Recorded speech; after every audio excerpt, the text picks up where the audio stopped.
ప్రశాంత్ రెడ్డి గారు ఓయూ చదివిన తర్వాత అంటే సమస్యకు మూలాలు ఇక్కడ అని వెతుక్కుంటూ వెళ్ళి అటు నక్సల్స్ మూమెంట్ నుంచి కానీ ప్రజలకి పోలీసు మధ్యన గ్యాప్ ఉంచుకుంటూ ఆ గ్యాప్ను తగ్గించుకుంటూ ప్రజల్ని మనం అమాయకం చేయడం అన్నది నేర్చుకుంటూ జమ్మికుంట వరకు వచ్చారు.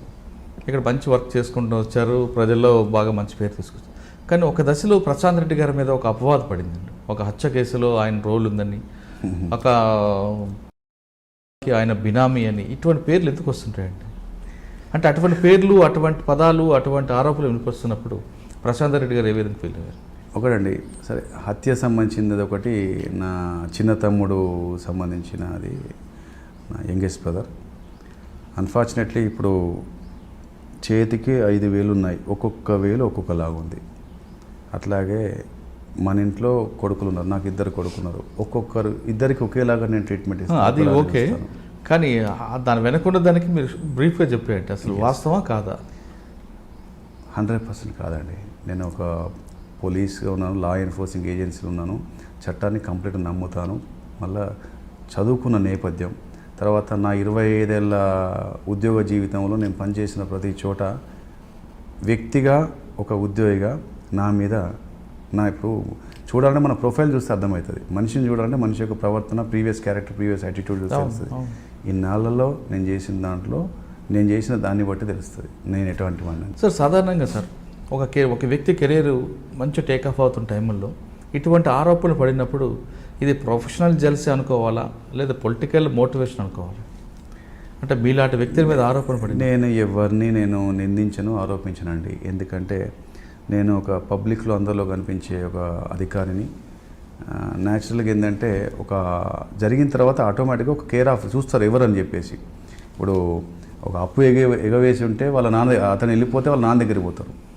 ఎందుకంటే అయితే ఫాదర్ దగ్గరికో లేకపోతే బ్రదర్ దగ్గరికో పోతారు సహజంగా. అట్లే ఒక బ్రదర్ అంటోడు ఈ యొక్క ఆరోపణలో, ఈ యొక్క యాక్టివిటీలో, ఈ ఇష్యూలో ఉండని చెప్పి ఇన్వాల్వ్ అయ్యని చెప్పేసిన తర్వాత 4 రకాలు మాట్లాడతారు. ఆ 4 మాట్లాడిన దాంట్లో నాకు కూడా వచ్చిన తర్వాత నేను వెంటనే నేనేంటనే విషయంలో అప్పుడు నేను వ్యక్తిగా నేను నా కుటుంబం ఎంత బాధపడ్డాం, అమ్మ నాన్న నేను మా ఆవిడ మా పిల్లలు ఎంతగా ఫీల్ అయ్యాము, ఎన్ని నెలలు ఇబ్బంది పడ్డాము, ఎంతగా ఫీల్ అయ్యాము అనే విషయం ఆ దేవుడికి ఎరుక. తర్వాత కొన్ని 100 మంది అని చెప్పొచ్చు, ఇంకెక్కువ మంది చెప్పొచ్చు. నాకు ఎన్ని ఫోన్లు చేసి ఎంతగా నన్ను ఓదార్చారు, నా గురించి అని చెప్పారు. అంటే అటువంటి ఓదార్పులు విన్నప్పుడు ఇటువంటి మా కష్టాలు నష్టాలు మర్చిపోయే అవకాశం ఉంటుంది కదా? ఎంత అనిపించినా లోపల ఒక బాధ అనిపిస్తుంది. ఎందుకంటే ఏదైనా మంచి జరగాలని కోరుకుంటాం, కానీ ఒక దురదృష్టకరమైన బ్రదర్ ఇష్యూ దానివల్ల కొద్దిగా నేను డిస్టర్బ్ అయ్యాను కొన్ని నెలలు. తర్వాత నాకు చాలామంది నాకు శ్రేయోభిలాషులు అందరి దగ్గర వాళ్ళు చెప్పారు. సో మనం ఏం చేయలేం, మనిషి జన్మనిస్తుంది తల్లిదండ్రి, కానీ అతని యొక్క కర్మని దాన్ని మనం మార్చలేము. సో ఎవరి చేసిన వాటి తలరాతను మార్చలేమన్నారు. కాబట్టి ఐఎమ్ సారీ అండి. రైట్, ఆ విషయం వదిలేద్దామండి. లాస్ట్ 2 క్వశ్చన్స్ అండి. మీ కెరీర్ మొత్తంలో మీకు బాగా నచ్చిన ఆఫీసర్స్ ఎవరు? అంటే మీకు ఈ స్థాయికి వచ్చారంటే ఒక ఆఫీసర్ యొక్క సపోర్ట్ ఉంటే కానీ కింద నుంచి రాలేము. మీకు బాగా నచ్చిన ఆఫీసర్స్ ఎవరు? ఒకటి. రెండోది, ఇప్పుడు ఎవరైనా పోలీస్ డిపార్ట్మెంట్లోకి రావాలనుకుంటే వాళ్ళకి మీరు ఇచ్చే మెసేజ్ ఏంటి? నాకు నా కెరియర్లో నేను కంప్లీట్గా ఇన్వాల్వ్ అయి చేసిన క్రమంలో నాకు నచ్చిన ఆఫీసర్లలో ఒకటి ఆర్ఎస్ ప్రవీణ్ కుమార్ గారు. ఎందుకంటే తెలంగాణ ఉద్యమం కంటే ముందు ఉన్న నక్సల్ ఉద్యమంలో ఉన్నప్పుడు మా కష్టాలు నష్టాలు చూసి ఏ లెవెల్లో పోవాలని చెప్పింది ఆయనే, ఆర్ఎస్ ప్రవీణ్ కుమార్ గారు. తర్వాత ప్రస్తుతం joint CP east zone Ramesh గారు, మస్తీపురం రమేష్ గారు, హీ వాజ్ అవర్ డిఎస్పి. తర్వాత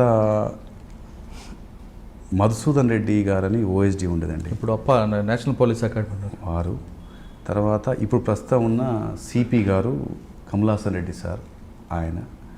తర్వాత నేను గొప్పలు చెప్పడం కాదు కానీ ప్రస్తుతం ఉన్న డీజీ గారు, వారి యొక్క వర్కింగ్ స్టైలు, వారు మాట్లాడే తీరు, వారి మాట్లాడే పద్ధతి చూస్తుంటే ముఖంలో ఎక్కడ కూడా కోపం కనిపించకుండా నవ్వుతూ ఉంటూ, అందరు వెళ్ళిపోయాక కూడా కొన్ని గంటల తర్వాత తను ఉండి, అందరూ 5 గంటలకు 6 గంటలకు పోతే తను 10 గంటల వరకు వండుకుంటూ ప్రతి కంపోనెంట్లో మారుతున్న సమాజంలో మారిన ఈ పరిస్థితిలో మనుషులను ఎలా చూడాలి, సొసైటీని ఎలా చూడాలి, టెక్నాలజీని ఎలా వాడుకోవాలి, చివరికి లాని నమ్ముకోండి, లా ద్వారా అతనికి పనిష్మెంట్ ఇప్పించే ప్రయత్నం చేయాలని చెప్తున్న వారు కమల్ హాసన్ రెడ్డి గారు. ఆయన ఏ రోజు కూడా నేను చూడలేదు, ఎప్పుడు కూడా తొందరపడు, ఆవేశం కనబడదు.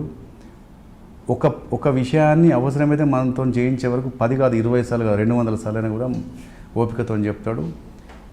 క్రమం తప్పకుండా డిసిప్లిన్ ఉంటాడు. ఆయనని చూశాను. రమేష్ సార్, ఆయన మానవ సంబంధాలు అంటే ఉద్యోగితోని పై వ్యక్తి ఎలా ఉండాలి, మానవ సంబంధాలు, ఇన్ఫార్మల్ రిలేషన్షిప్స్ అంటారు.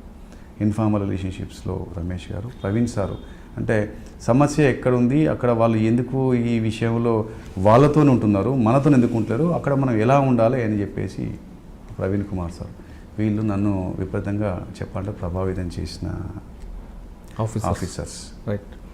తర్వాత మీరు ఇంకొకటి ఏంటంటే వచ్చే వాళ్ళకి కమింగ్ జనరేషన్ వాళ్ళకి మీరు చెప్పేది ఏంటంటే, అంటే ఇక్కడ ఆ క్వశ్చన్లో ఇంకో క్వశ్చన్ వస్తుందండి. మీకు అడిగే రెండో క్వశ్చన్లో, ఒకప్పుడు పోలీస్ ఆఫీసర్ అవ్వాలనుకుంటే ఒక ప్యాషన్గా తీసుకొని, అంటే మీలాంటి వాళ్ళందరూ కూడా కొంతమంది ఆఫీసర్లను చూసి ఈ డిపార్ట్మెంట్కి వచ్చి ప్రజలకు దగ్గర అవ్వాలని, వాళ్ళ సమస్యల కోసం పోరాటం చేసి ప్రజలకి పోలీసు మధ్యన గ్యాప్ అని తగ్గించుకుంటూ వచ్చిన ఇలాంటి వాళ్ళు ఇప్పుడున్న పరిస్థితుల్లో కొన్ని సంఘటనల ద్వారా మనస్తాపం చెంది మనకి ఎందుకురా ఉద్యోగం, మెల్లిగా రిటైర్ అయిపోతే చాలు అనుకునే పరిస్థితికి వచ్చారు.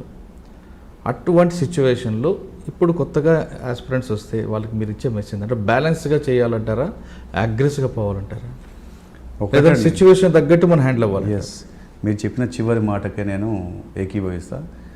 సిచ్యువేషన్ని బట్టి వెళ్ళాలండి. ఎందుకంటే పరిస్థితులు మారుతూ ఉన్నాయి. ఇప్పుడు నేను 90స్లో చేసినప్పుడు ఒకలాగా ఉంది, 2000 ప్రాంతంలో చేసినప్పుడు ఒకలాగా ఉంది, 2020కి వచ్చే ఒకలాగా ఉంది.